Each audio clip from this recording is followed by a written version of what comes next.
Hello student, good morning. अपन पढ़ रहे थे हमारी बदलती पृथ्वी। हमारी बदलती पृथ्वी। इसमें अपन ने सबसे पहले दो प्रकार के जो बल थे वो पढ़े थे, अंतर्जात बल और बहिर्जात बल। अंतर्जात बलों के द्वारा जो स्थलाकृतियां या जो घटनाएं घटित होती हैं, इसमें भूकंप और ज्वालामुखी अपन ने पढ़ लिया था। बहिर्जात बल में अपर्दन और निक्षेप की जो क्रियाएं हैं उनके द्वारा जो स्थलाकृतियां बनती हैं, उनमें जैसे नदी के द्वारा, समुद्री लहरों, नदी के द्वारा जो कार्य थे वो अपन ने पढ़ लिए थे कल। अब है समुद्री तरंग के कार्य। अगला है समुद्री तरंग के कार्य। जिस प्रकार से नदी अलग अलग क्षेत्रों में अलग अलग वो स्थलाकृतियां बनाती है, मैंने तुम्हें कल समझाया था। जलप्रपात है, गोखू झील है, विसर्प है, तटबंध है, पहाड़ के मैदान है, डेल्टा है, ये सारी नदी के द्वारा बनी हुई स्थलाकृतियां हैं। इसी प्रकार से समुद्री तरंग के कार्य,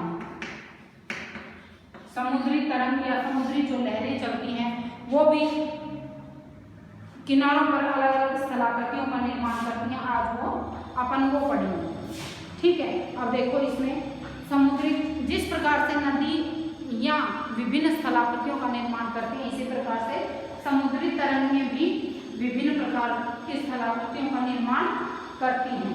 अब इसमें देखो, समुद्री तरंग के अपर्दन एवं निक्षेपण तटीय स्थलाकृतियां बनाते हैं। जो समुद्री तरंगें होती हैं वो समुद्र में तो क्या स्थलाकृतियां बनाएंगी, तटीय जो क्षेत्र होते हैं उनके तट के पास उनमें वो स्थलाकृतियों का निर्माण करती हैं। कौन कौन सी स्थलाकृतियों का निर्माण करती हैं? समुद्री तरंगें लगातार शैलों से टकराती रहती हैं। शैलों का मतलब है चट्टानों से टकराती रहती हैं समुद्री तरंगें। और जब लगातार पानी जैसे किसी भी चीज से टकराता है तो वो वहां पर कटाव करना आरंभ कर देता है, क्योंकि वो तरंगें जो हैं या लहरें जो हैं उनमें ये स्पीड होती है ना, तो एकदम से पानी जिससे तटों पे टकराता है किसी भी शैल से, तो वहां पर विभिन्न प्रकार की आकृतियां बन जाती हैं। तो उन आकृतियों को ही अपन पढ़ेंगे इसमें। समय के साथ ये बड़ी और चौड़ी होती जाती हैं। देखो, शैलों से टकराती रहती हैं जिससे दरार विकसित होती है। समय के साथ ये बड़ी और चौड़ी होती जाती हैं। इनको समुद्री गुफा कहते हैं। अब देखो, जैसे ये लहरें चल रही हैं समुद्र में, अब ये समझ लो तट है या चट्टाने हैं, शैलें हैं, तो इनसे लगातार पानी टकराएगा ना, लगातार स्पीड से, तो वो समुद्री गुफा नुमा आकृति यहाँ से ये कटाव शुरू कर देता है। ये यहाँ से धीरे धीरे पानी जब टकराता है तो उन पत्थरों को, चट्टानों को काटना शुरू कर देता है। तो इसे क्या कहते हैं? समुद्री गुफा। गुफानुमा आकृति बन जाती है इससे, तो इसे क्या कहेंगे? समुद्री गुफा। इन गुफाओं के बड़े हो जाने पर इसमें केवल छत ही बचती है जिससे तटीय मेहराब बनते हैं। अब ये गुफाएं धीरे धीरे, जैसे ये गुफाएं यूं समझ लो, ये इस प्रकार से यूं आकृति में यूं गुफाओं का निर्माण होता है। और ये जब ज्यादा कट जाती है, ये सारा जैसे इन चट्टानों को सारियों को काट देगा पानी, तो यह एक मेहराब आकृति बन जाती है। छत छत जिसकी बचती है, जैसे नीचे से वो चट्टान खाली हो जाती है, तो उसे क्या कहेंगे अपन? मेहराब, तटीय मेहराब। इस आकृति को क्या कहेंगे? जिसमें छत छत जैसे छोटा कटाव करती है उसे तो क्या कहते हैं? गुफानुमा आकृति बन जाती है, गोलाकार। और जब इसकी जैसे पूरा अंदर तक काट देती है और छतनुमा आकृति बन जाती है, जैसे आर पार उस चट्टान में रास्ता सा बन जाता है ऊंचा, तो उसे क्या कहते हैं? समुद्री या तटीय मेहराब। तटीय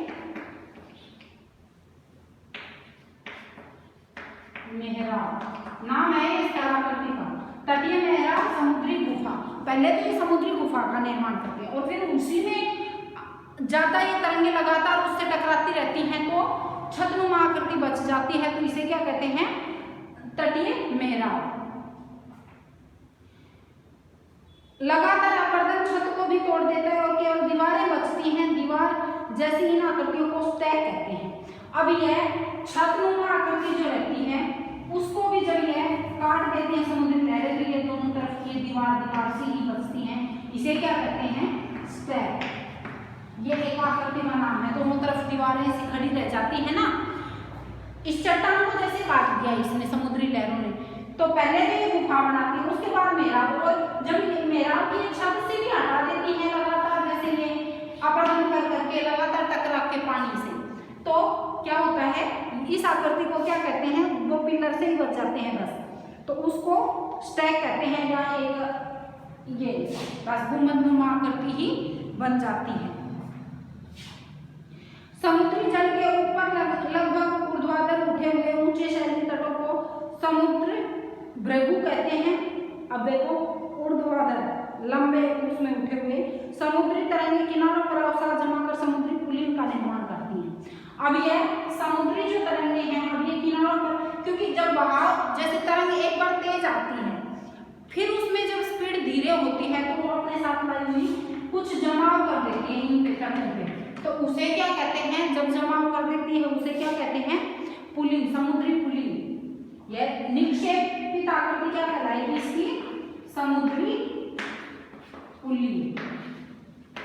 अब आ गया समझ में आपके? समुद्र के द्वारा कौन कौन सी? पहले गुफा का निर्माण करती है, उसमें और अधिक कटाव हो जाता है तो मेहराब का निर्माण होता है। फिर वो छत भी अगर ये काट देती है तो स्टैक का निर्माण होता है, और फिर ये तटीय क्षेत्रों में ये इन पे जो ये स्टैक के किनारों पर ये जमाव शुरू कर देती हैं, तो समुद्री पुलिन बनती है। ठीक है, ये 4-5 आकृतियां समुद्री तरंगे बनाती हैं। आ गया होगा आपकी समझ में। अब अगला है हिमनदी के द्वारा बने हुए हिमनदी के कार्य। अगला है अपना हिमनदी के कार्य। जैसे समुद्री तरंगों के कार्य पढ़े थे अपन ने, अब है हिमनदी के कार्य।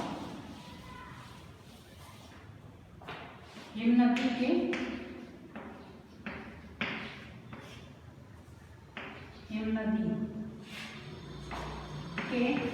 कार्य कौन कौन से हैं? अब हिम है वो जो धीरे धीरे चलती है, तो वो ज्यादा स्थलाकृतियों का निर्माण नहीं करती है। वो नदियों के द्वारा जो बनाई हुई स्थलाकृतियां होती है ना, उन्हीं में ही कटाव छटाव करती रहती है। ठीक है, अब देखो इसमें हिमनदी अथवा हिमानी बर्फ की नदियों होती हैं। हिमनदी अपने नीचे को कठोर चट्टानों से गोलाश में मिट्टी और पत्थरों को अपरदित कर देती है, और गोलाश में मिट्टी और पत्थरों से भूदृश्य पर अपरदन करती है। हिमनद गहरे गर्तों का निर्माण करते हैं। पर्वतीय क्षेत्र में बर्फ पिघलने से उन गर्तों में जल भर जाता है और वे सुंदर झील बन जाते हैं। हिमनदी के द्वारा लाए गए पदार्थ छोटे छोटे शैल, रेत एवं तलछट मिट्टी निक्षेपित होते हैं। ये निक्षेप हिमनद हिमोड के रूप में जमा होते हैं। अब देखो आपके इसमें थोड़ा ही दे रखा है कि हिमनदी है वो जैसे ज्यादा स्पीड, तो इसमें बर्फ की नदी में ज्यादा स्पीड से नहीं चलती है, लेकिन जब यह चलती है तो जैसे यूं यूं यूं गति तो बर्फ में भी होती है, लेकिन ये धीरे चलती है। तो धीरे चलती है तो अपने जो नीचे के जो भाग है ना, उसी को अपरदित करती है। उसमें चाहे वो मुलायम चट्टानें हो सकती हैं, रेत हो सकती है, मिट्टी हो सकती है, उसी को ही अपरदन करती हुई चलती है। तो विशेष प्रकार की स्थलाकृति इसमें नहीं बनती है, बस अपरदन होने से वो गहरी हो जाती है। जैसे अब वो है वी आकार की घाटी बनाती है नदी, अब उसी में ज्यादा अपरदन करके जैसे वी आकार की घाटी इस प्रकार से बनती है, और इसी में और ज्यादा अपरदन ये चट्टानें हैं जैसे इसके चारों, तो इन चट्टानों को हिमनदी क्या करती है और काटती रहती है, तो ये यू आकार की घाटी में परिवर्तित कर देती है। और फिर जब बर्फ की है जो, क्योंकि मिट्टी गाद अवसादों को साथ लेके जाती है ना, जब यह जमा कर देती है तटों पर, तो उसे क्या कहते हैं? हिमोड कहते हैं। हिमोड, ठीक है ना। यह निक्षेपित स्थलाकृति है, अपरदित नहीं है, निक्षेपित स्थलाकृति है, ठीक है ना। हिमोड नदी कौन कौन सी स्थलाकृतियां बनाती है? छोटे छोटे शैल, रेत, तलछट मिट्टी में निक्षेपित करती जाती है। पहले तो यह इनको काटती है, अपरदन करती है इनका, और उसे क्या कहते हैं? हिमोड कहते हैं। यह छोटा ही है आपके, इसमें ज्यादा वर्णन नहीं दे रखा इसकी स्थलाकृतियों का। अब अगला है पवन के कार्य। इसी प्रकार से जैसे हिमनदी के कार्य पढ़े अपन ने, समुद्री तरंगों के कार्य पढ़े, ऐसे ही पवन के कार्य।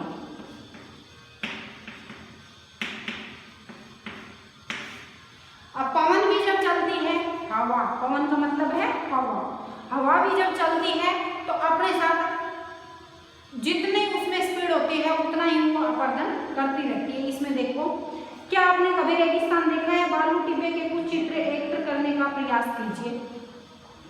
रेगिस्तान में पवन अपर्दन एवं निक्षेपण का प्रमुख कारक है। रेगिस्तान में आप छत्रक के आकार के शैल देख सकते हैं, जिसे सामान्यतः छत्रक शैल कहते हैं। और छत्रक शैल नाम है ना, छत्रक शैल। अब छत्रक शैल क्या होता है? जब पवन चलती है अपने साथ बालू के जो कण हैं वो इकट्ठे करके ले जाती रहती है बालू में। तो और फिर वो क्या करती है कि जैसे, क्योंकि ये रेगिस्तान में चलते हैं, क्योंकि पवनें अधिक रेगिस्तान में ही चलती हैं, तो वहां पर बालू के बड़े बड़े टीले बने हुए होते हैं। इसे बालू का स्तूप भी कहते हैं, स्तूपों के आकार के। तो इनमें से ये क्या करते हैं, जैसे यहाँ से पवन चलेगी तो इनमें से ये अपने साथ ये कटाव करती हुई चलती है। अब यूं कटाव करती हुई ये एक बार ऐसे होता है कि जैसे ये जो बालू मिट्टी के जो टीले हैं ना, टीले इस प्रकार की छत्रक नुमा आकृति में ही रह जाते हैं बालू के, और यह अपर्दन करती हुई चली जाती है ये पवन।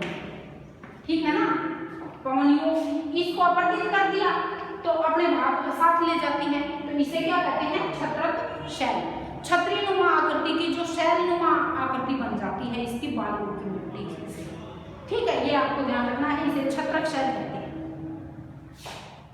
पवन शैल के ऊपरी भाग की अपेक्षा निचले भाग को आसानी से काटती है, इसलिए ऐसा शैल के आधार संकीर्ण है, शीर्ष विस्तृत होते हैं। देखो, अब ये कह रहे हैं कि पवन जो है वो ऊपरी भाग की अपेक्षा निचले भाग में ज्यादा अपर्दन करती है, ज्यादा काटती है निचले भाग। तो ये तो संकीर्ण हो जाते हैं, पतले हो जाते हैं, और ऊपर का भाग विशाल रहता है। पवन चलने पर यह अपने साथ रेत को एक स्थान से दूसरे स्थान पर पहुंचाती है। जब पवन का भाव उठता है तो यह रेत गिरकर छोटी पहाड़ी बनाते हैं, इनको बालू टिब्बा कहते हैं। टिब्बों के आकार में है। जब जैसे पवन अपने साथ बालू लेके चलती है, ये टिब्बे की आकृति, टिब्बे तो देखे होंगे ना, ऊंचे ऊंचे टिल्ले होते हैं जो, ठीक है, तो उसे क्या कहते हैं? बालू के टिल्ले, बालू टिब्बा या बालू के टिल्ले। अब ये बड़े बड़े जो बन जाते हैं, क्योंकि ये जमा करके जाती है फिर, तो ये बालू के टिल्ले नुमा आकृति बन जाती है। किसके द्वारा? पवन के द्वारा। जब बालू कण महीने में हल्के होते हैं तो वायु उनको उठाकर अत्यधिक दूरी पर ले जाती है और विस्तृत क्षेत्र में निक्षेप हो जाते हैं। इसे लोयस कहते हैं। चीन में विशाल लोयस निक्षेप पाए जाते हैं। लोयस का मैदान चीन में है, जिन्हें लोयस कहते हैं। बारीक मिट्टी से कणों से बना हुआ होता है। लोयस एक स्थान का नाम है, वहां पर ऊंचे ऊंचे टीले नुमा बालू के टीले पाए जाते हैं, उन्हें इसीलिए लोयस का मैदान यह चीन में है। ये याद रखना, चीन का विशाल मैदान है, लोयस का मैदान बालू का मैदान। ठीक है, तो इस जो महीन मिट्टी से, जैसे बालू के टीले बन गए, मध्यम मिट्टी से जो बालू जमा कर गए, और बहुत ही बारीक कणों से जो बनते हैं उनसे लोयस के मैदान या लोयस के टीले कहा जाता है। ठीक है, और ये लोयस नामक स्थान पर चीन में पाए जाते हैं अभी, इसलिए इनका नाम लोयस के टीले ही पड़ गए। ठीक है, अब आज अपन ने पढ़ा है समुद्री तरंगों के कार्य, हिमनदी के कार्य और पवन के कार्य। यह अपर्दन और निक्षेप के द्वारा कौन कौन सी आकृतियां बनाती है? समुद्री तरंगों में अपन ने पढ़ा कि वो सबसे पहले तटीय मेहराब, समुद्री गुफा बनाती है, फिर उसकी छतनुमा आकृति रह जाती है तो मेहराब बनाती है, और जब मेहराब की छत भी टूट जाती है तो एक स्टैक आकृति बनती है, जिसे स्टैक कहते हैं। दीवारनुमा आकृति रहती है वो, इसे स्टैक कहते हैं। और जब वह उन किनारों पर, स्टैक के किनारों पर जब उसको वो मलबा जमा करने लग जाती है तो उसे पुलिन कहा जाता है। इसी प्रकार हिमनदी में कोई खास नहीं बनाती, वो रेत और बालू को अपने साथ सिर्फ अपर्दन नीचे का करती है, और वह जब उनको निक्षेपित कर देती है तो ये मोड़नुमा आकृति बनती है। अब इसी प्रकार से कौन के कार्यों में बालू के टिब्बे या टीले छत्रक शैल, मैंने बताया छत्र की नुमा आकृति में बन जाते हैं। इसका निचला भाग ज्यादा आवर्तित करती है और ऊपरा भाग कम। और मोटे बालू के कणों को जब ले जाते हैं तो वो बालू के टीले हो जाते हैं, और जब बारीक कणों को वो जमा कर देती है तो लोयस के मैदान या लोयस के टीले कहा जाता है। लोयस एक चीन में जगह का नाम है, वहां पर इस प्रकार के टीले बालू के टीले अधिक पाए जाते हैं, इसलिए उनका नाम लोयस के टीले या लोयस के मैदान में बोलते हैं। ठीक है, अब अपन कल इसके क्वेश्चन आंसर करेंगे, कोई दिक्कत हो तो आप पूछ लीजिए।